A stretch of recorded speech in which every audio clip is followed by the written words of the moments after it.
दिव्य सुंदर और रहस्यमय देवता कामदेव की ये कथा है।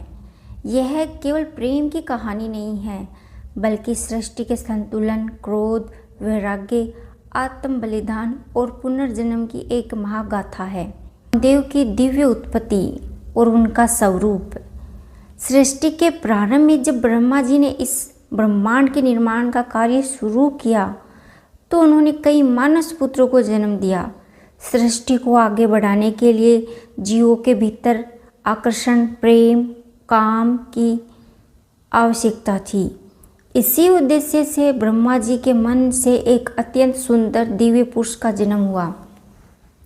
वह पुरुष इतना आकर्षक था कि उसके प्रकट होते ही चारों ओर एक सम्मोहक सुगंध फैल गई। उसका रंग सोने जैसा था, आंखें कमल के पत्तों जैसी थी और उसके चेहरे पर एक अद्भुत मंद मुस्कान थी।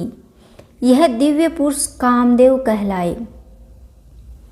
कामदेव के अस्त्र, शस्त्र और वाहन।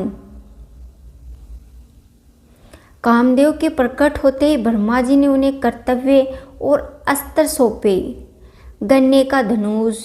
कामदेव को धनुष गन्ने का बना हुआ है जो मीठेपन का प्रतीक है, और भंवरों की प्रत्यंचा यानी डोर। उनके धनुष की डोर मधुमक्खियों और भंवरों से बनी हुई है। 5 पुष्प बाण। कामदेव के तरकस में 5 तरह के फूलों के तीर होते हैं: कमल, अशोक, आम के बोर, चमेली और नीला कमल। ये पांचों बाण मनुष्य की 5 इंद्रियों के उत्तेजित करते हैं। कामदेव का वाहन एक हीरा तोता यानी सूक है, जो चंचलता और प्रेम का प्रतीक है। उनका सबसे परम मित्र वसंत यानी ऋतुओं का राजा है। जहाँ भी कामदेव जाते हैं, बसंत उनके स्वागत में प्रकृति को फूलों और हरियाली से सजा देता है। कामदेव जी का विवाह दक्ष प्रजापति की पुत्री रति से हुआ, जो सौंदर्य और अनुराग की देवी है। कामदेव और रति की जोड़ी को ब्रह्मांड की सबसे सुंदर, सुखी जोड़ी माना जाता। देवताओं की चिंता। समय बीतने के साथ ब्रह्मांड में एक बड़ा संकट खड़ा हुआ। तारकासुर नामक एक शक्तिशाली असुर ने घोर तपस्या करके ब्रह्मा जी से वरदान प्राप्त कर लिया। उसकी मृत्यु केवल भगवान शिव के पुत्र के हाथों ही हो सकती थी। तारकासुर जानता था कि सती के आत्मदाह के बाद भगवान शिव गहरे वैराग्य में चले गए हैं। हिमालय की कंदराओं में समाधि लीन थे। उन्होंने संसार से अपना मुख मोड़ लिया था। शिव जी का विवाह या पुत्र होना असंभव प्रतीत हो रहा था। असुर ने तीनों लोकों पर हाहाकार मचा दिया। उसने देवताओं को स्वर्ग से निकाल दिया। देवता परेशान होकर ब्रह्मा जी, विष्णु जी के पास पहुँचे। देवताओं ने कहा, प्रभु महादेव समाधि में हैं। सती ने पर्वतराज हिमालय के घर पार्वती के रूप में पुनर्जन्म लिया और वे शिव जी को पति रूप में पाने के लिए तपस्या कर रही हैं। लेकिन जब तक शिव जी अपनी समाधि से नहीं जागेंगे, तब तक वे पार्वती को कैसे स्वीकार करेंगे? और उनका मिलन नहीं हुआ तो तारकासुर का वध कैसे होगा? समय पूरा ब्रह्मांड संकट में है। तुम्हें महादेव की समाधि को भंग करना होगा और उनके भीतर माता पार्वती के प्रति प्रेम जागृत करना होगा। केवल तुम ही ये कर सकते हो। कामदेव भली भांति जानते थे कि महादेव के क्रोध का सामना करने का क्या परिणाम हो सकता है। क्रोधित शिव का तीसरा नेत्र ब्रह्मांड को भस्म करने की शक्ति रखता था। लेकिन धर्म और देवताओं की रक्षा के लिए कामदेव ने इस आत्मघाती मिशन को स्वीकार कर लिया। कैलाश पर वसंत का आगमन हुआ। कामदेव अपनी पत्नी रति, परम मित्र वसंत को लेकर उसी स्थान पर पहुँचे जहाँ भगवान समाधि में लीन थे। कामदेव के कदम रखते ही कड़कती ठंड वाले हिमालय पर अचानक वसंत ऋतु छा गई। बर्फ पिघलने लगी। चारों ओर सुंदर फूल खिल गए। सूखी लताएं हरी भरी हो गई। हवाओं में एक मादक सुगंध सी तैरने लगी। पशु पक्षी प्रेम की क्रीड़ा करने लगे। वहाँ का वातावरण इतना सम्मुख हो गया कि कोई भी साधारण जीव अपनी शुद्ध बुद्ध खो बैठता। माता पार्वती भी शिव जी की सेवा के लिए वहाँ उपस्थित थी। जब कामदेव ने देखा कि सही समय आ गया है तो वे एक आम के वृक्ष के पीछे छिप गई और उन्होंने अपने गन्ने के धनुष पर पुष्प बाण चढ़ाया और पूरे ब्रह्मांड के कल्याण की प्रार्थना करते हुए सीधे भगवान शिव के हृदय पर छोड़ दिया। जैसे वह पुष्प बाण महादेव के हृदय को छुआ तो ही उनकी सदियों पुरानी समाधि टूट गई। महादेव ने अपनी आंखें खोली। उनके भीतर अचानक एक चंचलता का आभास हुआ। उन्होंने सामने माता पार्वती को देखा जो अत्यंत सुंदर लग रही थी, लेकिन तुरंत ही वैराग्य के स्वामी शिव समझ गए कि कोई उनके मन को विचलित करने का प्रयास कर रहा है। महादेव ने क्रोध में आकर अपनी नजरें चारों ओर दौड़ाई। तभी उनकी दृष्टि आम के पेड़ के पीछे छिपे कामदेव पर पड़ी जो हाथ में धनुष लिए खड़े थे। कामदेव को देखते ही महादेव को क्रोध अपनी चरम सीमा पर पहुंच गया। उन्होंने बिना एक क्षण गंवाए अपना तीसरा नेत्र खोल दिया। त्रिनेत्र से निकलने वाली प्रलयंककारी अग्नि की लपटों ने कामदेव को घेर लिया। देखते ही देखते प्रेम के देवता कामदेव जलकर राख की एक ढेरी में बदल गए। कामदेव के भस्म होते ही चारों ओर सन्नाटा छा गया। बसंत ऋतु गायब हो गई।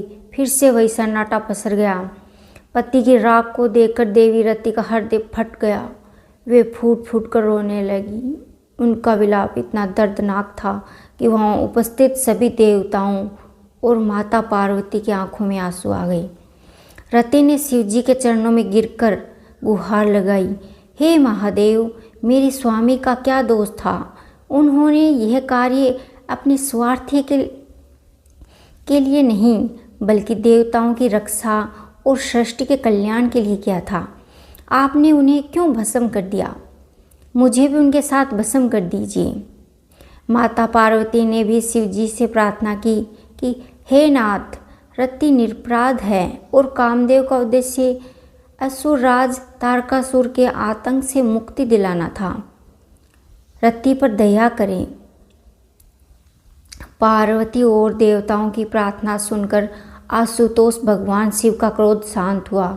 उन्होंने रति से कहा, देवी रति, शांत हो जाओ। जो हो चुका है उसे बदला नहीं जा सकता। कामदेव ने मर्यादा का उल्लंघन किया था, इसीलिए उनका शरीर नष्ट हो गया है, परंतु उनका यह बलिदान व्यर्थ नहीं जाएगा। शिव जी ने वरदान देते हुए कहा, आज से कामदेव अनंग यानी कि बिना शरीर के कहलाएंगे। यद्यपि उनका भौतिक शरीर नहीं होगा, फिर भी वे पूरे संसार के प्राणियों के मन में भावना, प्रेम और इच्छा के रूप में जीवित रहेंगे। जब द्वापर युग आएगा और भगवान विष्णु धरती पर श्री कृष्ण के रूप में अवतार लेंगे, तब कामदेव उनके पुत्र के रूप में जन्म लेंगे। तब तुम्हें तुम्हारा पति पुनः भौतिक रूप में प्राप्त होगा। इस सांत्वना के बाद रति शांत हुई और द्वापर युग का इंतजार करने लगी। इसके बाद शिव और पार्वती का विवाह हुआ और उनके पुत्र कार्तिकेय कुमार संभव का जन्म हुआ, जिन्होंने तारकासुर का वध करके देवलोक को मुक्त कराया। द्वापर युग और कामदेव पुनर्जन्म। शताब्दियाँ बीत गई। त्रेता युग के बाद द्वापर युग आया। भगवान विष्णु ने द्वारका में श्री कृष्ण के रूप में अवतार लिया। शिव जी के वरदान के अनुसार कामदेव ने श्री कृष्ण और माता रुक्मिणी के प्रथम पुत्र के रूप में जन्म लिया। उनका नाम रखा का स्वरूप बिल्कुल कामदेव जैसा ही दिव्य और अत्यंत सुंदर था। उधर सबरासुर नामक एक मायावी राक्षस था। उसे ज्योतिषियों ने पहले चेतावनी दी थी कि रुक्मिणी के गर्भ से जन्म लेने वाला बालक ही उसका काल बनेगा। संबरासुर ने प्रद्युम्न के जन्म के छठे दिन ही द्वारका के महल से नवजात शिशु को चुरा लिया और शिशु को खत्म करने के उद्देश्य से गहरे समुद्र में फेंक दिया। समुद्र में एक बहुत बड़ी मछली ने उसे शिशु को निगल लिया। वह मछली मल्लाहों के जाल में फंस गई और संयोगवश उसे सम्रासुर के महल की रसोई में ही भेज दिया गया। देवी रति ने भी कामदेव को प्राप्त करने के लिए सम्रासुर के महल में मायावती नाम की एक दासी के रूप में जन्म लिया था और वह रसोई घर की देखरेख करती थी। जब उसे बड़ी मछली का पेट काटा गया तो उसके भीतर से एक सुरक्षित चमकता हुआ दिव्य बालक निकला। मायावती उस बालक को देख आश्चर्यचकित रह गई। उस समय वह देव ऋषि नारद प्रकट हुए। नारद जी ने मायावती को सत्य अवगत कराया। हे मायावती, यह कोई साधारण बालक नहीं है, ये तुम्हारे पति कामदेव हैं, जिन्होंने भगवान कृष्ण के घर जन्म लिया और सम्रासुर ने उन्हें समुद्र में फेंक दिया। अब तुम ही इसकी रक्षा करनी है और इसे बड़ा करना है। यह जानकर रति खुशी का ठिकाना नहीं रहा। उन्होंने माता की तरह बड़े ही लाड प्यार और गुप्त तरीके से प्रद्युम्न का पालन पोषण किया। उन्होंने प्रद्युम्न को हर प्रकार की अस्त्र शस्त्र की विद्या और मायावी शक्तियों में निपुण बनाया। सम्रासुर का वध और द्वारका वापसी। जब प्रद्युम्न युवा हुए तो मायावती ने उन्हें वास्तविक जन्म कामदेव का रहस्य बताया। उन्होंने कहा, हे वीर, मैं तुम्हारी माता नहीं बल्कि तुम्हारी पूर्व जन्म की पत्नी रति हूँ और सम्रासुर तुम्हारा शत्रु है जिसने तुम्हें मारने की कोशिश की थी। प्रद्युम्न ने सम्रासुर को युद्ध के लिए ललकारा। दोनों के बीच में भयंकर मायावी युद्ध हुआ। प्रद्युम्न ने अपने दिव्य बाणों से सम्रासुर का वध कर दिया और अधर्म का नाश कर दिया। युद्ध जीतने के बाद प्रद्युम्न आकाश मार्ग से अपनी पत्नी रति यानी मायावती को साथ लेकर द्वारका पहुँचे। जब श्री कृष्ण और माता रुक्मिणी ने अपने खोए हुए पुत्र और पुत्रवधू को देखा तो द्वारका में उत्सव मनाया गया। इस प्रकार शिव जी का वरदान पूर्ण हुआ और कामदेव रति फिर से एक हो गई। कामदेव की यह कथा केवल एक पौराणिक कथा नहीं है, इसके पीछे गहरा दर्शन छुपा है। संतुलन की आवश्यकता। जब कामदेव ने शिवजी से समाधि भंग की तो उन्हें भस्म होना पड़ा। यह दर्शाता है कि जब काम और इच्छा मर्यादा को लांघकर विवेक पर यानी शिव पर हावी होने का प्रयास करती हैं तो उसका विनाश निश्चित है। की कल्पना असंभव है। उन्हीं की प्रेरणा से संसार में जीवन चक्र आगे बढ़ता है।